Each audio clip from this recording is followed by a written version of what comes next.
All right, everybody, Bryce here, coming at you with another real quick crypto market update.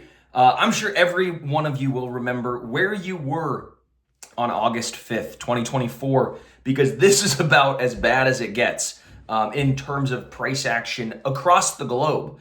And volatility is always an opportunity. So kind of at the top of this update, I want you guys to remember that you'll always get a better risk reward ratio when you're buying when there's blood in the streets. As Warren Buffett said, you should be greedy when others are fearful.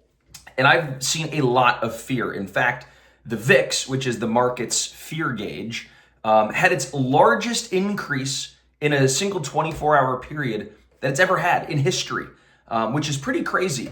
And even the chaos going on in the NASDAQ and the S&P, the NASDAQ dropped over 1,000 points already today, which is the most it's ever had in terms of point drops in one day. So there's a lot of fear. Bitcoin obviously fell and touched $50,000 before bouncing off a little higher. And I think everybody's kind of wondering, like, whoa, what the heck is going on? Why is this all happening? And why is it not just isolated to one market, but why is it every market that's getting hit so hard? And so I want to kind of unpack this for you guys a little bit here, because there's a lot of moving pieces. And I want to start at the macro, the highest point. So what I see is obviously there's some chaos going on in our own market in America, but it's also a lot of it's stemming from Japan. And Japan had its worst day since 1987, back in the Black Monday crash, and its worst two-day record sequentially in history. So this is significant, and the Bank of Japan is starting to raise their interest rates. So this unwinds a lot of leverage that was in the market. There was this classic, what you would call a carry trade, where people were borrowing from Japan, and not people, I mean hedge funds, large institutional folks, borrowing at 0%, lending it to the Fed at 5%, making that sort of carried interest trade. And then they would take those profits and they'd go out on the risk curve and speculate in equities and crypto and all that stuff. And so the Bank of Japan just last week basically signaled that game is over. That's all done. That's going to be a thing of the past. And so that's one signal that's really starting to crater the markets, because there's a lot of pent-up leverage that is now being wiped out. And so you're seeing a lot of correlation there. But what you're also seeing is, unfortunately, some significant war that's looming. And if you guys remember back in January of 2022, we also saw kind of war looming. The Russians were lining up on Ukraine's front lines, just saying it's a military exercise and all this stuff. But now what we have is Iran and Israel duking it out, in Lebanon and Syria and all of this craziness that's going on, that they're basically signaling it's about to get a lot worse. So hunker down. And so markets, what they hate is uncertainty. They hate uncertainty. So that's one of the things that's, or just another thing that's kind of adding to the uncertainty of what's really going to happen to the geopolitical situation. What's it mean for oil prices?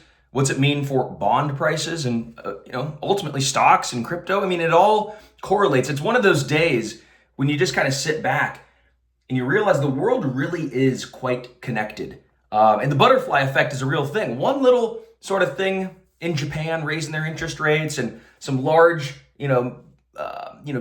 battles in the Middle East. Not to mention, the Fed's high interest rates and the rising unemployment. There's a lot of things that are all coming to a head all right now. So it's a lot of fear, but it's not all bad.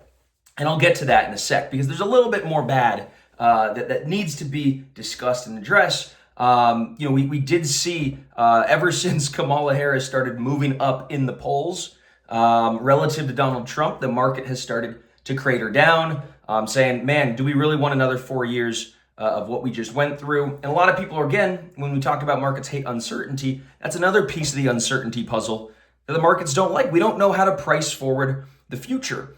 Are we going to get more tax cuts? Are we going to get tax increases? Are we going to have more regulation or less regulation in the markets? And so, again, there's lots of things that are really just bull and bear going back and forth. And so this is what we expected when we said last week volatility was at really one of its all-time lows in Bitcoin. So expect a big uptick in volatility. But remember, volatility cuts in both directions. And so we think the next big move is going to be a huge bounce. Obviously, altcoins on a Bitcoin bounce are going to bounce even harder. And so there's a lot of crazy things happening. But one of the things that gets me encouraged is just throughout the volatility, Bitcoin had 100% uptime. DeFi had 100% uptime. And this was while some of the stocks stopped trading. You even had Charles Schwab and Fidelity and Vanguard and several of these brokers actually go down. They had downtime during this market volatility. The servers stopped working. They got fried. Circuit breakers. Something happened where people could not access their trading funds during that. So that's really significant, but it also paints a picture of why crypto is so important, because that it's money at the speed of life. It never goes down. And it's really important that you have access to your money 365, 24/7, so you could make decisions during this period. Like imagine if you had your orders, you thought, okay, I want to get those set, the market's crashing, and then you try and log into your brokerage account and it doesn't even open. So that we didn't see in crypto. Now, while there has been a lot of liquidations just across the market, a lot of leverage getting expunged, it's one of those things that it scares a lot of people. But I want to come here today to tell you that we've seen this story before. Now, it's been a long time since we saw a correction like this, but if you remember back in March of 2020, I was there, I was trading it, and Bitcoin had fallen precipitously because of the uncertainty ahead globally with the pandemic. If you guys remember, the Fed kind of stepped in and they started adding liquidity. They cut interest rates. They had a couple lending facilities that they opened, especially to stem the bleeding. So I could kind of foresee there potentially even being an unscheduled rate cut. Potentially even, they wouldn't classify it as an emergency rate cut. They would probably call it an unscheduled meeting where they all get together and decide that based on the global events that have kind of happened, that lower rate cuts is necessary. And the market's already pricing in with near certainty going to the September meeting that there will be rate cuts. Now people are just saying, is it going to be 25 basis points, 75 basis points, somewhere in between? And so we will see. But historically, rate cuts are great for crypto. Going back to even the beginning of crypto, lower rates just tend to mean higher prices. So there's a lot of good things that are kind of underneath the surface that amidst the volatility, amidst the gray clouds, there's always a silver lining, okay? So I want you guys to remember that despite all of this volatility, it actually breeds opportunity. You should be continuing to dollar cost average into the market. If you have some spare cash on the sidelines and you've been waiting for that dip, now's the time. And one of the good signals that I always think about is just the level of fear and panic that I see on CNBC. And does that sort of indicate that now is a fearful time or a greedy time? We've got a lot of fear. I'm seeing folks come on CNBC begging the Fed to cut and do emergency meetings and all this kind of stuff. So there's a lot of panic in the air. And I think that, again, with the VIX, which is the market's fear gauge, having that 1 day move, the highest of all time, that signals to me the chunk, the meat of the volatility to the downside is probably coming to an end. And even with Bitcoin, I see the Morgan Stanley is going to start soliciting Bitcoin ETFs starting on Wednesday. That's going to be big. That means they've got $5.7 trillion of assets that they advise. And these are all going to start to, look at Bitcoin as a potential diversification factor. So this is great. This is a huge emerging sort of universe of potential buyers coming into the crypto market. And it's coming at a very good time, mind you. I mean, Larry Fink, who's the CEO of BlackRock, he was on, I think it was Fox Business or CNBC a couple weeks ago, and he was saying, hey, much like gold is kind of a hedge against that uncertainty in the long run, he goes, I think Bitcoin's actually going to, step in and be that for this next generation, a hedge against uncertainty, a hedge against, fiscal sort of irresponsibility and monetary irresponsibility and global chaos and panic. And so right now we have, an incredible asset at a very pivotal time in the world. And I think you would be remiss to let this opportunity pass you by.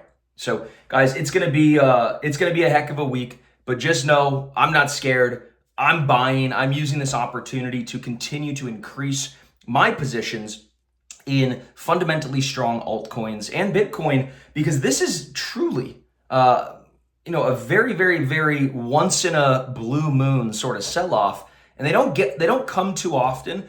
And when they do, they should be capitalized on. So that's why this week on Thursday, I'm going to be delivering a presentation live at 11 a.m. Pacific, 2 p.m. Eastern. And I'm going to be talking about my strategy to capitalize on this market volatility for quick gains of over 100%.